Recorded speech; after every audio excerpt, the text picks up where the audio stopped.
Hello विद्यार्थियों। इससे पहले वाले वीडियो में हमने अभिज्ञान शाकुंतलम नाटक के तीसरे अंक के 20वें पद्य तक अध्ययन किया था।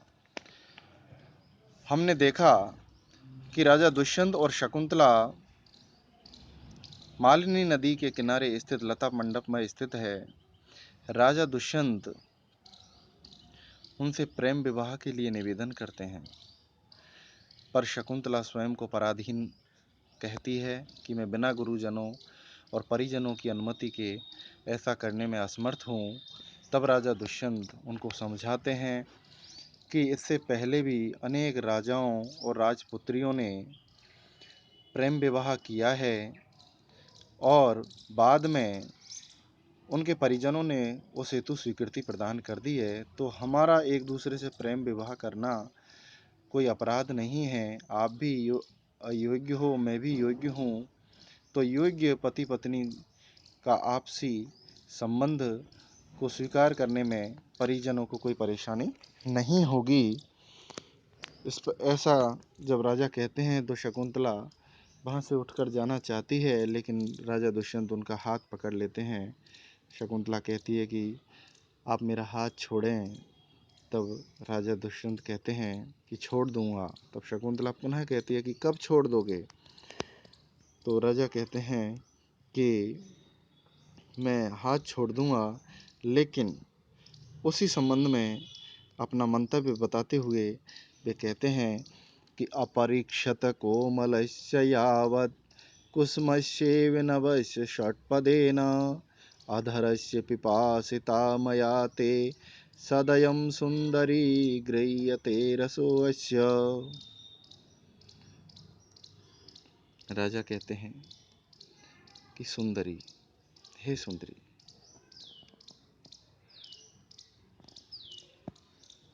कि षट्पदेन भौरे के द्वारा, नवस्य कुसुमस्य नए नए खिले हुए फूल के भांति, पिपासिता मया, पिपासिता इव मया, पिपासित यानी प्यासे मेरे द्वारा, अपरीक्षित कोमलस्य, अपरीक्षित कोमलस्य जिसकी किसी ने कोई चुंबन नहीं लिया है, जिसका इससे पूर्व किसी ने चुंबन नहीं लिया है, और कोमल, और जो सुकुमार हैं, कोमल हैं, ऐसे अस्य यानी इस, ते अधरस्य तेरे इस अधरोष्ठ का, को रसः तेरे अधरोष्ठ का जो रस है वो मेरे द्वारा सदयम गृह्यते, अर्थात दया भाव से युक्त होकर के धीरे धीरे ग्रहण किया जा रहा है, आस्वादन किया जा रहा है। अर्थात भाव ये है कि आप यहाँ से चले जाओगे, मैं हाथ छोड़ दूंगा, लेकिन उससे पहले मैं एक प्यासे भौरे की भांति, जो नए उदित हुए फूल के रस को लेने के लिए लालायित रहता है, वैसे ही मैं आपके उस भौरे की भांति ही मैं आपके इस अधरोष्ठ जो अति कोमल है, सुकुमार है, उसको चुंबन करना चाहता हूँ। तो इस पद्य में माल भारिणी छंद है, जिसका लक्षण है विषमे ससजा गुरु समेश चेत सबरा येन तु माल भारणीयम। और इसमें उपमा अलंकार और स्वभावोक्ति अलंकार है। इस प्रकार हम चलते हैं अगले पद्य की ओर। तो राजा इस प्रकार जब कहते हैं और शकुंतला के मुख को ऊपर की ओर उठाना चाहते हैं, लेकिन शकुंतला उनको रोकती हैं, और इतने में नेपथ्य के पीछे से आवाज़ आती है, पर्दे के पीछे से, कि हे चक्रवाक बधू, अपने सहचर से विदा ले लो, रात्रि आ गई है। ये संकेत है शकुंतला की प्रिय सखी प्रियंवदा और अनसुईया के द्वारा कि शकुंतला के लिए कि हे चक्रवाकी अर्थात हे दुष्यंत की प्रिया शकुंतला, अपने प्रिय सहचर अर्थात दुष्यंत से जल्दी ही विदा ले लीजिए, क्योंकि रात हो गई है, रात आ गई है। रात आ गई का मतलब है कि आपकी अपनी जो माता गौतमी हैं, आश्रम की जो वरिष्ठा तपस्विनी है, वह आ चुकी है और आप जल्दी ही अपने प्रिय सहचर से आप विदा ले लो, अर्थात उनसे दूर हो जाओ। तो इसके लिए जब वे कहते हैं तो शकुंतला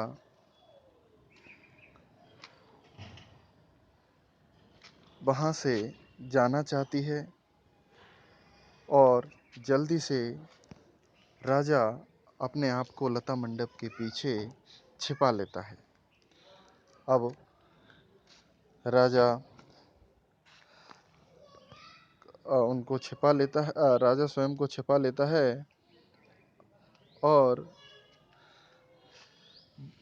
शकुंतला को गौतमी आकर के और वहाँ से ले जाती है। इस प्रकार इस वार्तालाप के बाद राजा दुष्यंत स्वयं को अकेला उस लता मंडप में पाता है। वापस आके उसी लता मंडप में आकर के बैठ जाते हैं। तब वह राजा दीर्घ श्वास लेकर के कहते हैं कि अहो विघ्नवत्या प्रार्थितार्थ सिद्धया। अरे अभीष्ट वस्तुओं की उपलब्धि विघ्नों से युक्त होती है, अर्थात मार्ग में अनेक बाधाएं उत्पन्न होती हैं।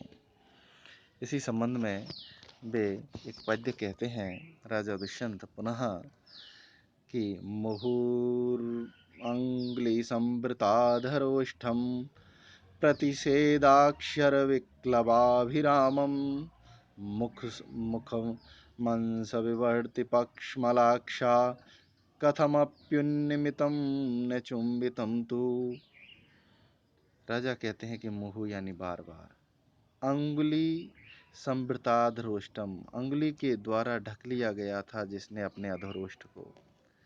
ऐसे प्रतिषेधाक्षर विक्लव, और प्रतिषेधाक्षर यानी रोकने के लिए बार बार कहे जाने के कारण अस्पष्ट, अब विक्लव आभिरामम, अस्पष्ट उच्चारण के कारण मनोहर है जिसका, मुखम मुख को, अंश विवर्ती कंधे की ओर मुड़े हुए जिसके, और पक्ष्मलाक्षा, पक्ष्मलाक्षा यानी सघल पलक रोमों से युक्त नेत्रों वाली को, कथम अपि जैसे तैसे उन्निमितम ऊपर जो उठाया था, किंतु न चुंबितम तू पर चुंबन में नहीं कर सका। राजा दुष्यंत अपनी मनोवेदना, अपनी मनोव्यथा इस पद्य के माध्यम से कहते हैं कि जब मैं शकुंतला के अधरोष्ठ का चुम्बन करने की कोशिश कर रहा था तो शकुंतला बार बार अंगुली से अपने होठों को ढक रही थी और मना करती हुई, अस्पष्ट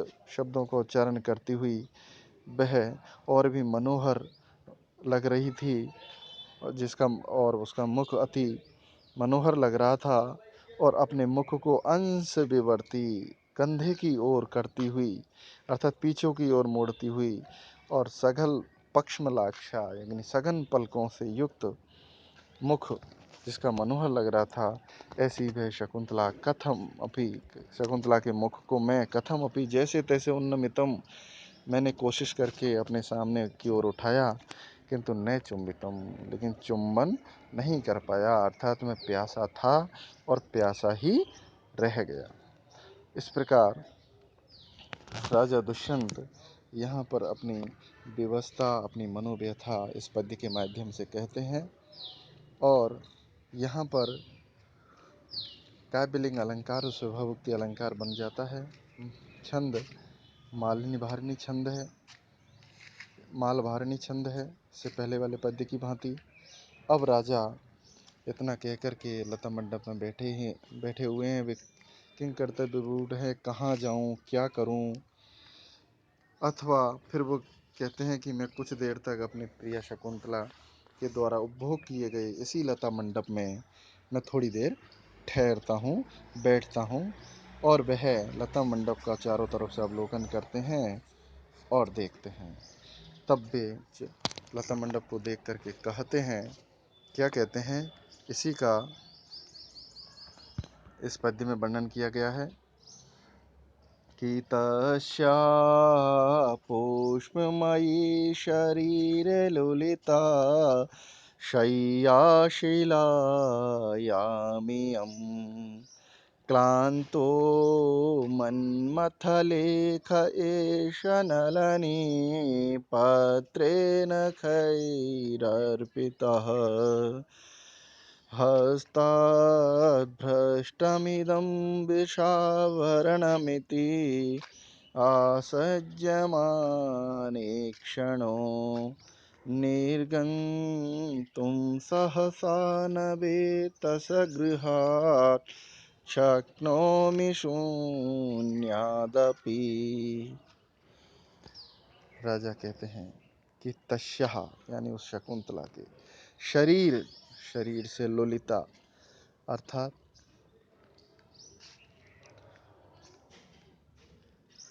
तस्या उस शकुंतला के शरीर से ललिता यानी मसली गई, पुष्पमयी फूलों से बनी हुई, शय्या इस शैया पर, इयम पुष्पमयी इस शैया पर, जो शिलायाम जिस शिला पर बनी हुई, इस शिलापट्ट पर बिछी हुई फूलों की शैया है, युक्त है।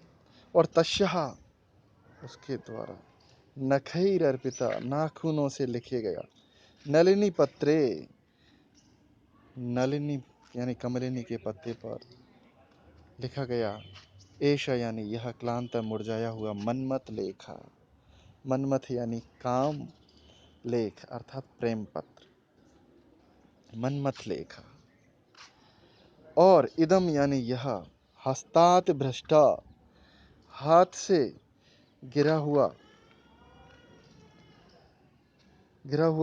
क्या है, विषाभरणम कमल नाल का जो आभूषण है वह यहाँ पर गिरा हुआ है। कमल नाल का जो आभूषण यानी कंकण है, कड़ा है, वो भी यहाँ भी गिरा हुआ है।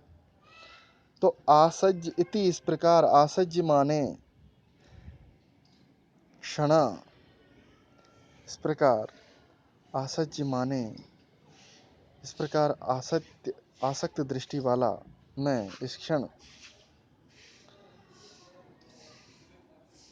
शून्यादपि अकेला होने पर भी, मेरे आसपास कोई और नहीं होने पर भी, बेतस ग्रहात इस प्रकार के इस लता मंडप से सहसा अचानक आसानी से न निर्गंतुम शक्नोमि मैं यहाँ से जाने में असमर्थ हूँ। अर्थात प्रिया शकुंतला के द्वारा उपभोग की गई फूलों की शैया,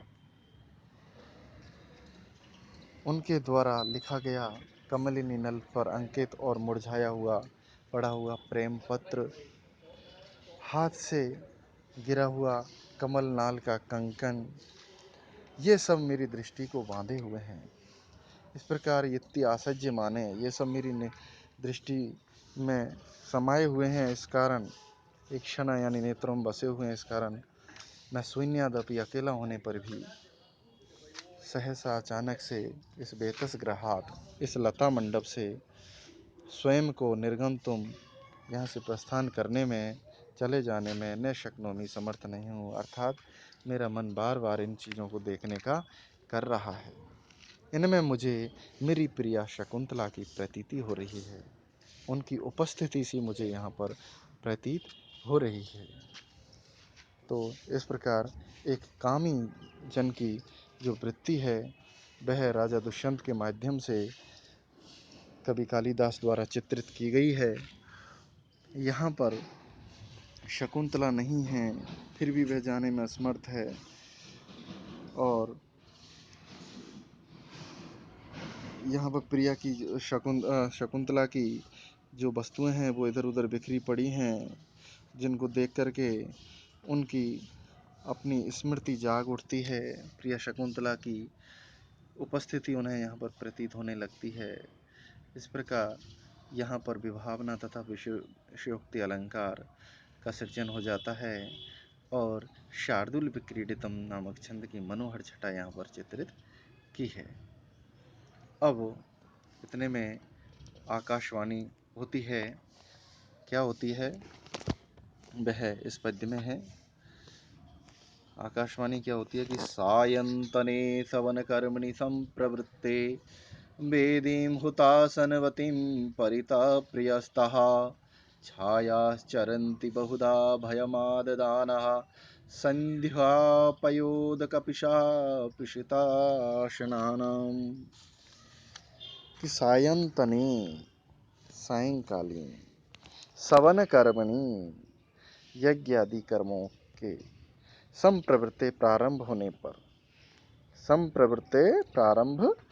होने पर हुतासनवतीम वेदीम, हुतासनवतीम यानी अग्नि जिसमें जल रही है ऐसी वेदी के परितः यानी चारों ओर, परितः मीन्स चारों ओर, प्रियस्तः चारों ओर व्याप्त, संध्या पयोद कपिशा सायंध्याकालीन मेघों के समान,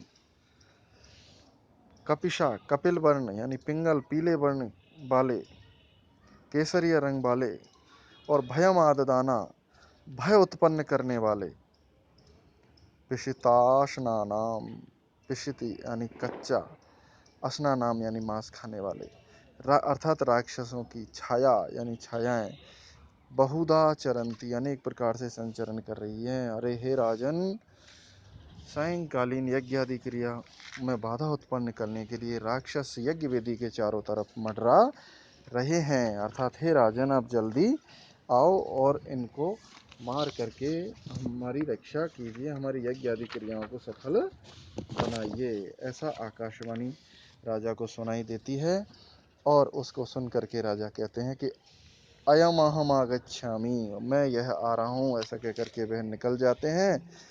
और यहीं पर यह तृतीय अंक समाप्त होता है। इस पद्य में बसंतिल का छंद है। संध्या पयोद कपिशा शब्द के कारण यहाँ लुप्तोपमा अलंकार है तथा भयम आददाना शब्द के कारण काव्यलिंग अलंकार भी बन पड़ा है। तो अगले वीडियो में हम चौथा अंक का अध्ययन करेंगे। आज के लिए इतना ही। धन्यवाद।